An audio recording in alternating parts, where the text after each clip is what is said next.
Hey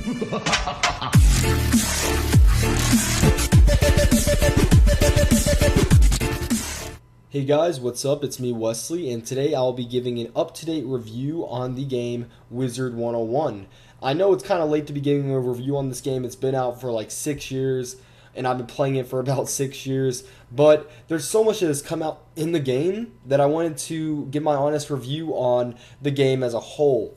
In the background, I have a tour of my house. It was going to be a House of the Week video, but I don't want to keep continuing those House of the Week, so I'm going to leave it in the background, show you around my Crocotopia house on my storm. So let's get into this. We're going to break it down into multiple categories.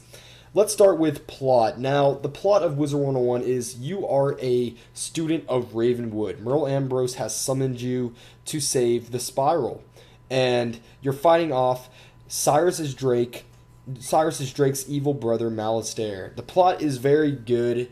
It's a typical wizard plot. You're trying to save the whole universe from the evil lord, which is kind of like Harry Potter. It's a similar plot to Harry Potter, where you fight Dumbledore.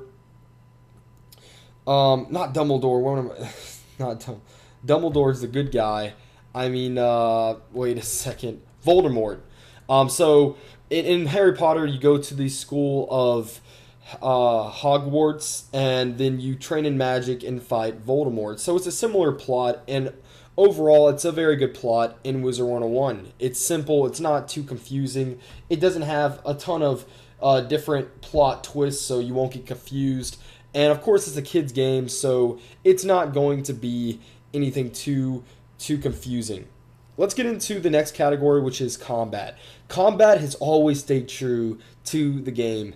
And in Wizard101, you play in turn-based arenas. So when you're doing an arena battle against another wizard, or when you're fighting off minions or bosses, you're using turn-based combat with a deck of cards. And you unlock these cards by completing quests, leveling up, and also you can unlock these cards by just purchasing them from side vendors if you have training points. So the combat is a lot of fun in this game. Of course, people could explain that this could get repetitive, but in my opinion, it's never gotten repetitive. It's a very strategic way to fight, and it also adds a lot of value. It's not just going up to enemies, and it's not the typical grinding. You know, you get to choose strategy with your teammates, and when you're playing PvP, it's also a lot more fun and challenging because you have to set up your deck the right way to take down the other enemies. So combat, I would give Wizard101 a very high rating. I love the combat in this game, and that's what makes this game so unique in a way, is the turn-based combat. There are other games with turn-based combat, but Wizard101 is one of the best games that does it right. So we're moving on to the next category, which is customization. Customization in Wizard101 is insane. There's so much to customize.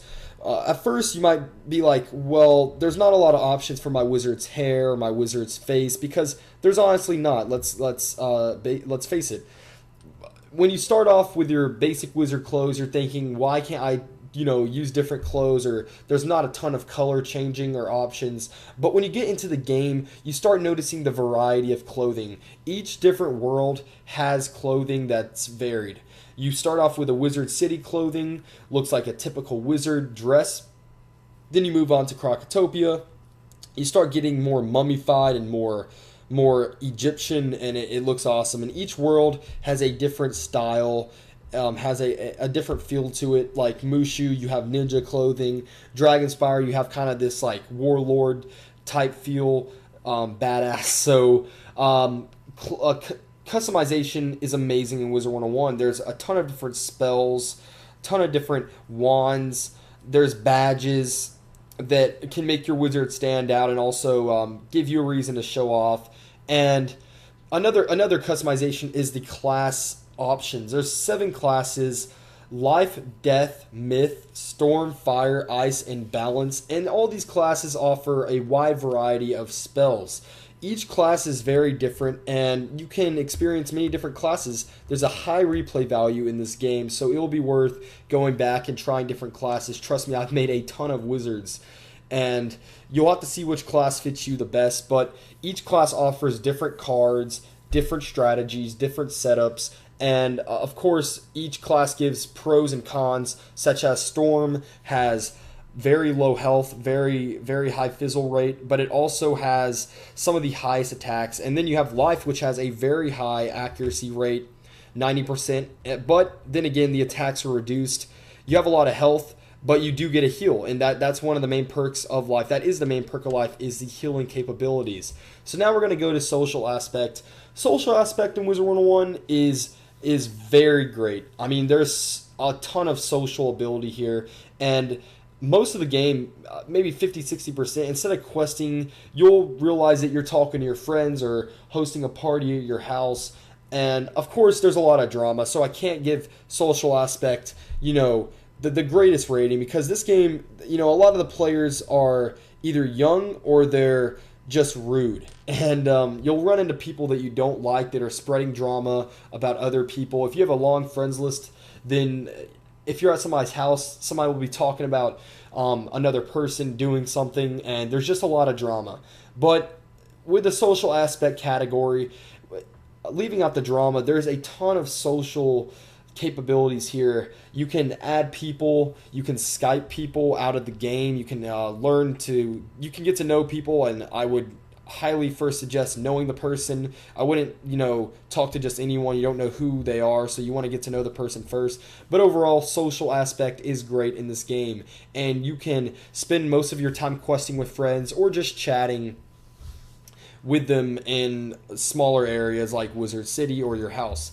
Let's get into content. The content is so great in this game, and by content I mean not only the content the game starts you off with, but the add-ons that they give you, the new worlds, the new mounts and other things in crown shops. It's crazy. Content-wise, they added on a ton of new worlds from Dragonspire.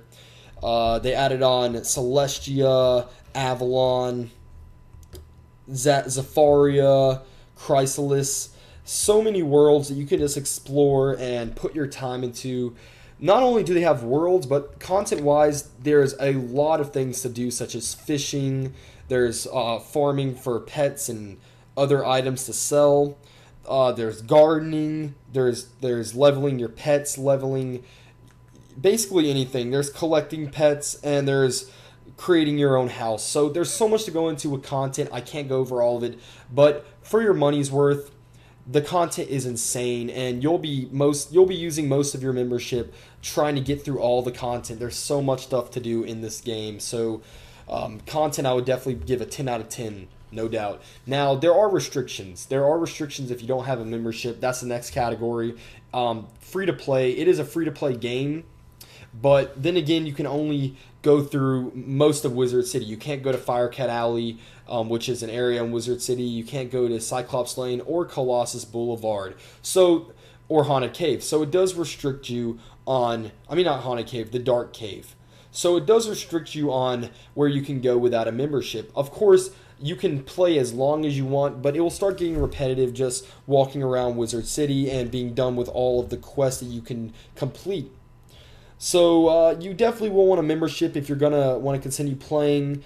At least crowns to buy the areas, which is another cool feature. You don't have to have a membership. You can permanently buy each area with crowns. So in the end, I rate Wizard 101 on a scale of 10, a 9.5. I'm not going to give it a total 10. There are some cons to this game. There's a lot of drama in this game. Also, you can invest a lot of money, too much money sometimes. I probably invested over $1,000, but a 9.5 is a fair rating, a very good rating. And overall, you might be hating on me. This is a Wizard 101 channel. I should give it a 10. But there are a few faults. The game isn't as good, in my opinion, as it used to be. The community's gotten a little worse, in my opinion. And a lot of times they do have issues with servers being down.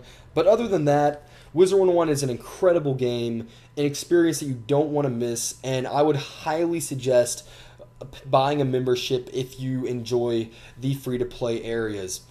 It's not just a game. It's more of your life. That's all I'm gonna leave it at, because this was basically my life for 4 or 5 years. All I did was play this game and talk with friends online. So that is my review on Wizard101, guys. I hope you enjoyed. Let me know if it was in depth enough for you. I feel like it's one of the best reviews on YouTube, just because of how much knowledge I have on the game and the categories I explored. But thank you for watching, and I will see you guys later. Bye.